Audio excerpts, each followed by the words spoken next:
Hey everyone, that was such an incredible presentation. And now we have an awesome panel coming up to talk about how to scale your RevOps.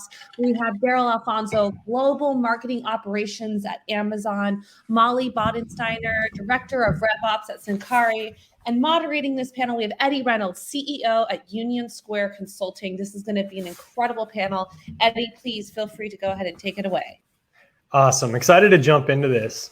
So I think the place that we wanted to start was by talking about how to build revenue operations at various stages of the company. So Molly, Daryl, I'd love to ask you how you see the best way to build revenue operations at 3 stages: before the company reaches product market fit, immediately after they reach product market fit, and beyond that once you have built out a full sales and marketing team. Perfect. I'll jump in and kind of kick things off first, and then maybe might be best just to talk about each stage and get perspective too, because Eddie, I know you have great perspective based on your background. But when you think about, revenue operations, it's really, how you're enabling the customer experience, customer journey across your go-to-market infrastructure. So before product market fit, most companies are typically doing founder sales, right? Really working to figure out how they're going to go to market, getting that definition in place, and starting to gather, market feedback and getting those definitions. So I think it's really less about full scale, revenue operations at this point, and more about starting to understand, what your process looks like and gathering that key data. Daryl, Eddie, thoughts on that? Daryl, you go first. Yeah. And before I start, interesting fact, Molly and I know each other actually, so it's pretty awesome. She consulted for my company back in the day, and we're actually friends. So it's really nice to be here. So when it comes to product market fit, I think of it. The easy way that I think of product market fit is that it's when your customers sort of take you to the different companies that they work in, and you become a part of their sort of toolkit. So if you go to a company or you switch companies and you tell your leadership, I need this set of tools, that I think in that event, you have a really good product market fit. So there's a lot of parallels with product-led growth, I think. And pre-stage, before you know that that's happening, I don't know that there's too much that you can do. And I speak mostly on marketing operations and a little bit on revenue operations. There's not too much you can do from an operations standpoint to get that there. That's more of a strategic and sort of experimental thing that you're figuring out as you go. So operations, in my opinion, really comes into play a lot after.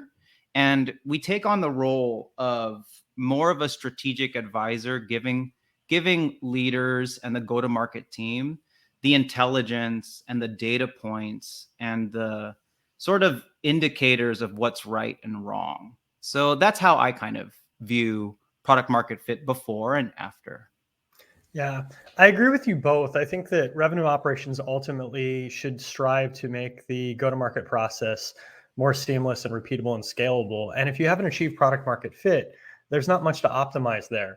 I think if you think about founder-led sales, and I can speak mostly from personal experience, having built my company and done founder-led sales myself, founders are leveraging their network and the experience they've built over decades, all the people they've met, all the things that they have learned. And they're oftentimes reaching out to folks in their network to tell them, hey, we bult this better mousetrap and I want to tell you about it.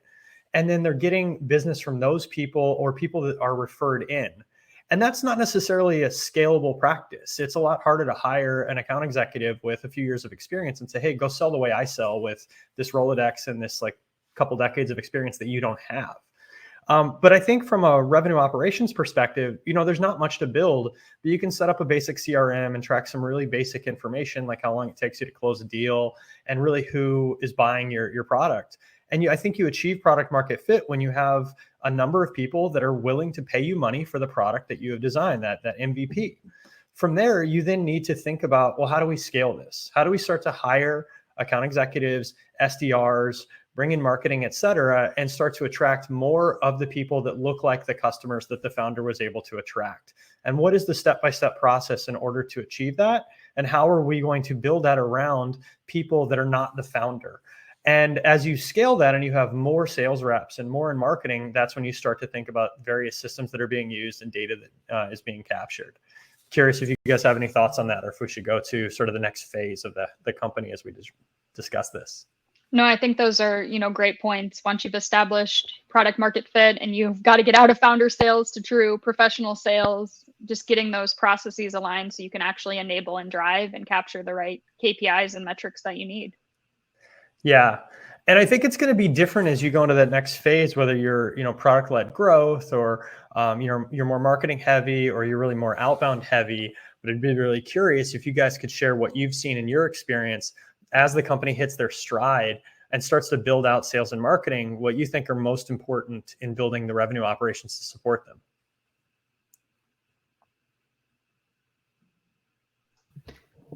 Oh, sorry. Did you want me to go? No, go ahead, Daryl. I'll let you kick off. I think for me, I think that when I think about operations, I think about how can you most effectively help a company reach their objectives, and how can you do that in a productive, efficient, scalable way? So I think that's how I think about operations. So I don't think of it as operations are the people, and then I'm happy to debate this. I don't think of it as operations are the people that actually define the strategy and vision for the product or for the company. I think that operations people are really important, and I think it's almost like a sports team. You know what I mean? We all have different roles to play, and by playing all of those roles, that's how we win. I always compare it to like in basketball, the point guard has a role, and so does the center. So you're not going to have the point guard, boxing out in the paint trying to get a rebound, right? There's different roles that we play, and it doesn't mean that one role is lesser than the other. So I do caution people on the idea of needing to try to take over strategy, where I don't think that you need to do that in order to be successful. So I think that depending on the stage of the company and sort of the challenges that you face, we look at operations as, are we effectively outputting and delivering the things that we should? And if the answer is no, then there's a lot of operational efficiencies that you can put in place and a lot of innovations that you can put in place. And if the answer is yes, I think that it means you're doing a good job. So I kind of look at it in a simplistic way. Hopefully that's not gross simplification, but that's how I look at it. Yeah, I think it's a really complex issue. Before I respond, Molly, I'd love to get your take. No, I mean, I agree with you, right? I think it's less about, and the other part of this is like when we talk about revenue operations, I think it's important to state like this doesn't necessarily mean a revenue operations team, right? Thinking about revenue operations in terms of more of a mindset of how does go-to-market work together and center around the customer as you have, marketing, CS, finance, sales, teams driving together. How do you ensure that those strategies, though, do make sense and are aligned, and that the tactics that the teams are pulling together work in the same way to deliver that value to the customer? So thinking about this truly as more of, an operational mindset around, people, process, data, technology to drive that experience. Yeah, and I would take it even a step further, and I would say, if we're thinking about really early stage, let's say that we're going to build an initial sales team and they're primarily going to go outbound, for example. We really just need to think about what is the step-by-step process that we need to take in order to have an effective outbound strategy. Who's our ideal customer profile? Who are the buyer personas that we need to address in that ideal customer? What tools are we going to use to reach out to them? Who's the list of folks that we're going to call on? What is our sequence or our cadence in whatever tool we're using to reach out to them? Once they respond, what is the next step, and the next step after that, and the next step after that? And how can we optimize that? And our company works with a lot of early stage companies that are doing exactly this. And we're just trying to think about, well, how can we make that first sales rep's job easier and more seamless so that they can walk in the door and they can say, okay, I've had my training. I understand who I'm supposed to reach out to. And these people are all right here in this particular tool. And I click this button and I have the information I need to pick up the phone or write an email or send a LinkedIn DM or whatever it is that I need to do my job. And then we could have, the same corollary for inbound as well. And I think that that's where this is really nuanced and complex, because it depends on what that go-to-market strategy is for the company, right? So Daryl, to your point, I think it's really interesting when you think about RevOps informing strategy. And that's a question I have sort of later on in this session. But obviously your chief revenue officer should be informing the strategy, but what can RevOps do to inform whether or not that's working well or not? I'll come back to that. But I'm curious, sort of the third leg of the stool of this question is, what do you think you guys should be doing to build revenue operations and really make it run on all 8 cylinders as the team really starts to scale and as you have a larger sales and marketing team and customer success team? Yeah, I think one of the key points that I think about when it comes to just scalability is like just centrally accessible key processes and really, really starting there, right? If you don't have that, your organization is always going to rely on an individual to keep the business running. And generally, as you're making that transition from, founder-led sales to professional sales, like the CEO tends to be that person because of that knowledge. So the more you can really centralize and define processes and use that in enablement, just the better. And like, as you have more advanced process maturity, you're going to spend less time gathering data, shorter prioritization cycles. You're just going to be able to achieve goals quicker because you have that centralization and definition. So I think that that's really key as you start to scale the revenue operations. And then obviously the data and the technology start to align to that. Yeah, that makes a lot of sense. Daryl, what do you think? Yeah, those are really good points. I'm a big advocate of the centralized processes. I think when I think about scale, I think about 2 fronts. One is scale from a technology standpoint, and then the other one is scale from a process standpoint. And technology, especially today, can be really helpful because you can automate a lot of the repetitive tasks, and I think serve up the data that people need to do their jobs really quickly, especially from a sales standpoint, especially from a marketing standpoint. I mean, if you can serve up customer prospect intelligence to a salesperson sort of in flight or as they're doing their jobs, that offers incredible scale and saves a lot of time. But you can't always do, sometimes the technology is not there, whether it's a budgetary thing or a technical resource thing where you can't actually have that. Like for example, at AWS, we build a lot of our own stuff.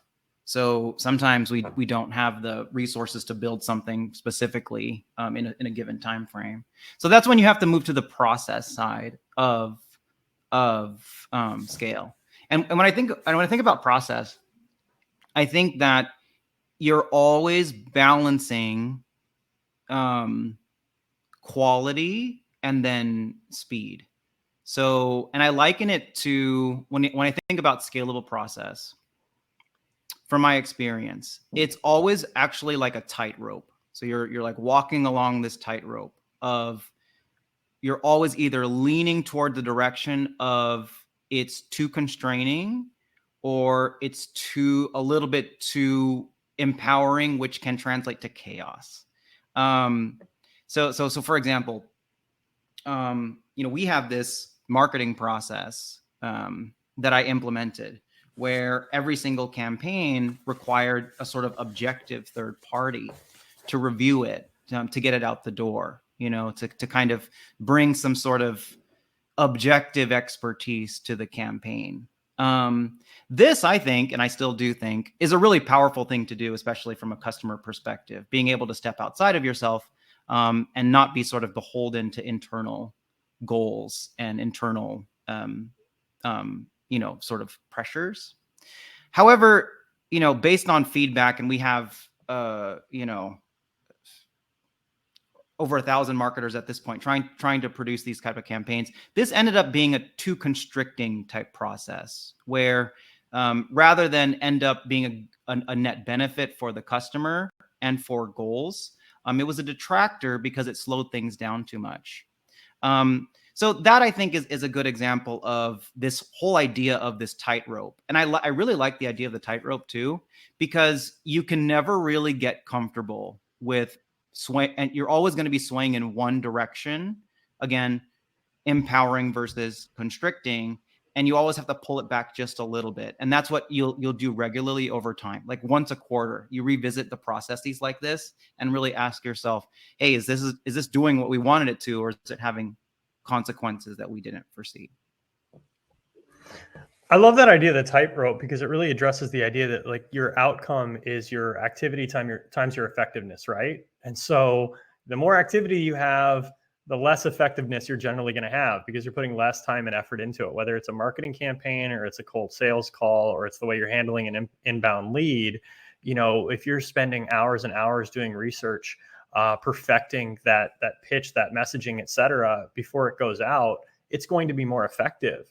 But I think that we've all seen that you can spend too much time on it, and then the activity levels aren't high enough that you can achieve your results. And the same thing, like we've all been the recipients of many sales and marketing messages that are not even close to relevant for us, wondering how in the world did this person decide I was the person to be reaching out to on this, or the marketing team, and why am I receiving this, and how can I unsubscribe from this? And so it really is that delicate balance that you mentioned, and I think the tightrope is a great way to think about it.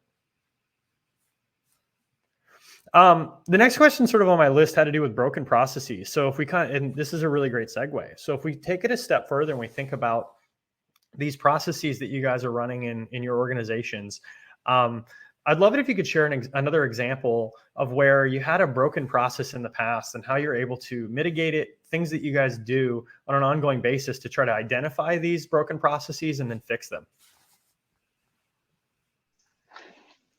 Yeah, I'm working to think through a really relevant example, but one of the things as you're paying attention to processes is putting the right KPIs and SLAs behind what you're looking for, right? Data becomes such an impactful piece of ensuring you're getting the right outputs from your process.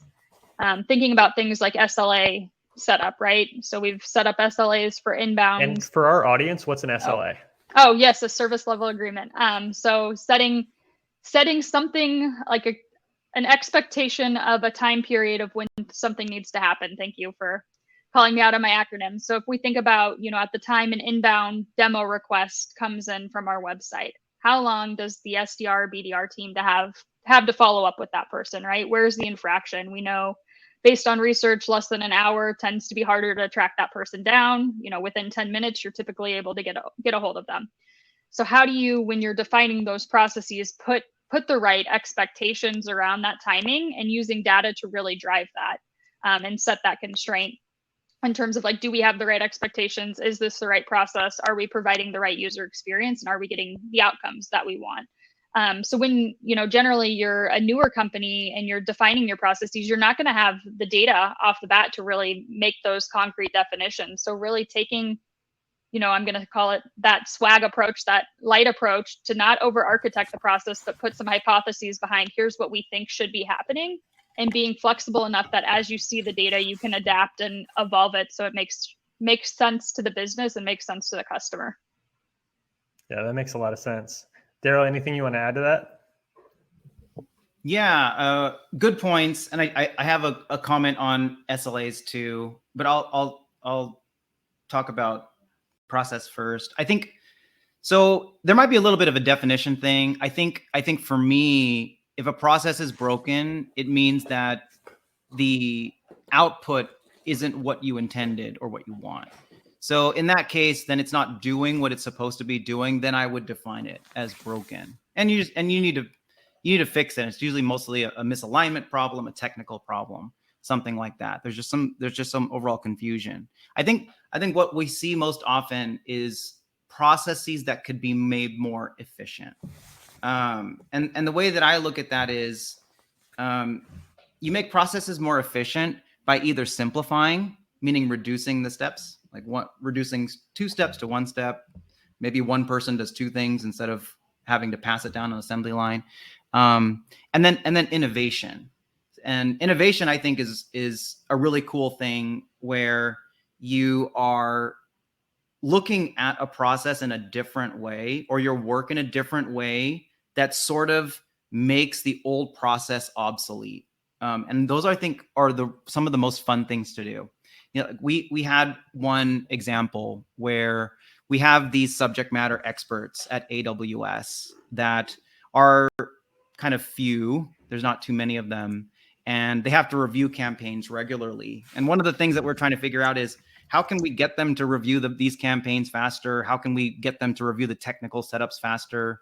How can we make more experts and things like that? But you know, it was so difficult to find a way to simplify that process or get more resources until we started looking at it as if this question of, well, what if we took a look at all the campaign builders and required them to take a specific training to up level their skills and sort of conduct the setup and a lot of this on their own, which ended up being way better.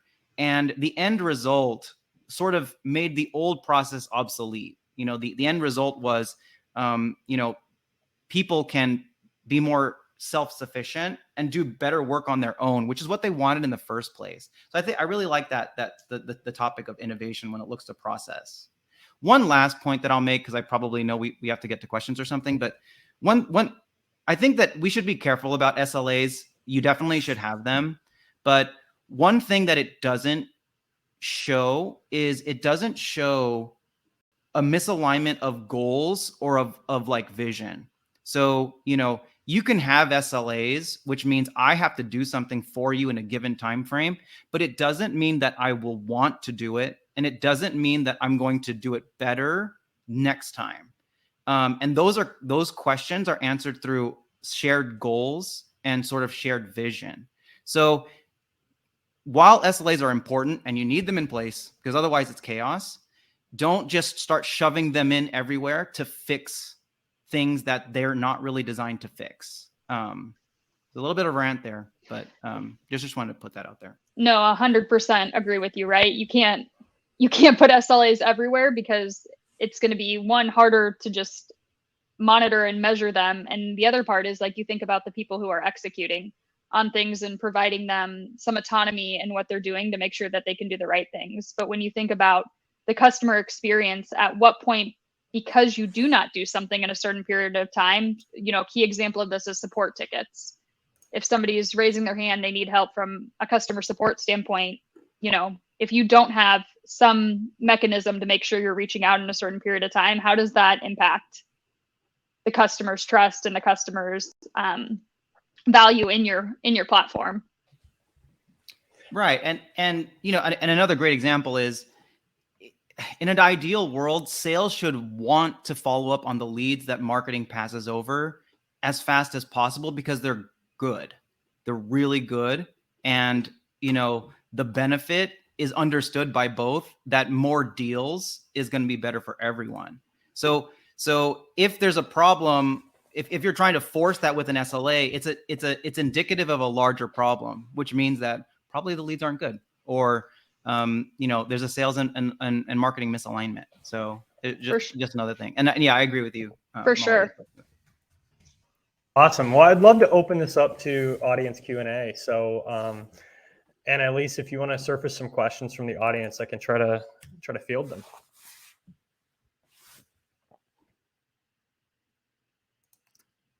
I'm not sure where I'm supposed to be looking for these questions, though. So I'm going to give it just a second. Okay, great.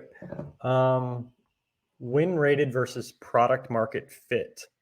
I'm not sure if I understand that question. Do you guys understand it? Daryl, Molly?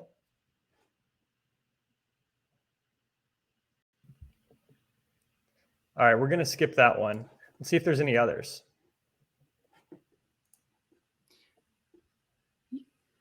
Okay, so without a question, because I'm not seeing it, I'm just going to move on to the next one that I have on the list. So I'd love to talk about road mapping. So we've alluded a little bit to strategy, right? We talked about alignment, about broken processes, about, you know, whether an SLA, you know, really helps you figure out whether a process is aligned with the strategy. How do you guys turn this into an actual roadmap for RevOps? When you think about it, so oftentimes the challenge that we hear from folks working in RevOps is that they're just inundated with requests all day, every day. This person needs training. This update needs to be made in Salesforce or whatever tool. And it's a never ending, constantly growing list that is constantly interrupted and added to throughout every day. How do you translate that into a roadmap where you actually know what you're working on and you're able to get things done within a specific period of time and really move the needle for revenue operations? Yeah, so I'll jump in here because I think you made some really, really good points, right? We're constantly firefighters, even though I don't believe we should always be firefighters, and have several things on the list of pieces that we need to get done from a RevOps standpoint. So one of the things that I've found that's been really helpful is like, how do you educate your stakeholders on what you're working on? And I've built a nice like quadrant type of roadmap where I put all of the functional areas that I'm helping to support and laid out by quarters what are the big objectives that each team is looking to hit in said quarter, and what's the input that's going to be needed from the revenue operations team. And at the bottom of the roadmap, I also put the business as usual. What are the things that cannot slip while we're working on these pieces, and understanding that from a capacity planning, and like how does that translate into the time that revenue operations has to support these larger initiatives based on what our estimates are. The other piece that I think is really important when you're doing, what I'd consider revenue operations being really a cross-functional roadmap is understanding, what the objectives are in each of those functional areas, and then how those downstream dependencies come. I can't tell you how many times I've sat in OKR planning sessions and sales comes with one thing, marketing comes with one thing, product comes with another thing, and they're all not aligned to what we're trying to achieve as a company. So it's really making sure you're getting that alignment and then translating it down to like, what are the key rocks that we have to hit each quarter, and then making sure you're keeping that surfaced. Oh yeah, sorry, OKR, objectives and key results. I gotta stop talking in acronyms. Sorry, guys. And rocks. Yes, and rocks, and so key goals. So making sure you're then surfacing that up, and the company has visibility into that, and you're, having those weekly or bi-weekly checkpoints with your stakeholders accordingly. I could not agree with that more. Daryl, anything you want to add to that? Yeah, so I agree with all of those things. I think that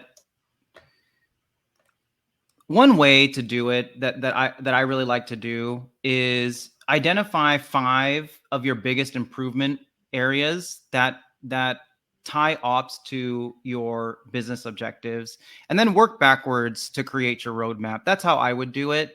Rather than, and I've been guilty of this too, rather than looking at your systems and processes and saying, hey, this we can do this for this system, this for this system, and this for this process. I wouldn't look at it like that way. I would start right at the beginning and think about the 5 biggest things that you could do to make an impact, in relation to the goals. And I know we're like really running out of time, so I better end it there before I keep going. Yeah, I'll take the last 30 seconds and just kind of respond to that. I think that what we see so oftentimes is people fall into the trap of tools, and it's like, okay, we bought a new tool, it can do these things, let's set this up, let's train people, etc. But we've got to bring it back to the strategy. So if the organization is doing OKRs, which is a framework for planning, objectives and key results, there's some really great books written on it. Whatever framework they're using for planning, if you can understand that and align with that, and then build your RevOps roadmap around that, then you can achieve great results and really focus on top priorities. And we're now at time. Thank you guys so much for joining. I guess I realized I didn't leave time for that. Thanks, everyone. Yeah, thank you. This was great.